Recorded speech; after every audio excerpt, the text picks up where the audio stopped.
For In Motion, I'm Kurt Parker. While the 2005 Nittany Lions may have been 2 seconds from perfection, they are part of a long list of Penn State football teams that have been noteworthy. One such group was the 1947 team, both for their accomplishment on and off the gridiron. Now, this was one of the great teams in Penn State's history. They set records back then that still haven't been broken, defensive records. And the problem is that a lot of the problem with why Penn State's 47 team doesn't get more national recognition is because Notre Dame had a great team. Michigan had a great team. They were all loaded with these weren't kids. These were 25, 26-year-old men. They'd been through the ropes. And the team went unbeaten.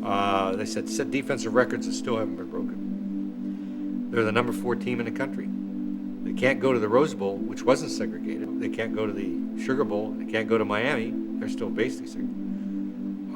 Ordinance there that you couldn't play, black players could not play with white players. There was a hitch to that if the other team agreed to play, okay, that you could bring the black players to play. The school let it out early that we're on record as we all go or none. And so that's what we put out. And it was up to the Southwestern Conference to among themselves determine what they're going to do. And what happened was Matty Bell, the coach of the SMU team, agreed to play Penn State and play against the black players. But that didn't end it. Dallas was still a segregated city. And as a segregated city, white players and black players could not eat or room together. Officials from SMU came up with a rather unique solution for the time. So there was an air base nearby. And so the school arranged with the government that we would stay at the air base.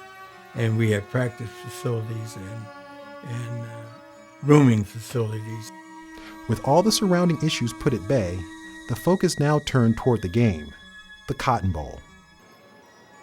Higgins really wanted to win this game, and he probably overtrained the kids. And they went down there, and he really worked them hard, and they got really ticked off. And there are a lot of stories about what happened down there, but they did some things that they jumped fence, let's call it, and took off and went in town, and they partied a little bit, and because they were living under a military barracks, and some of these guys had been in the military, thought they gave it up a few years ago, so they got irritated.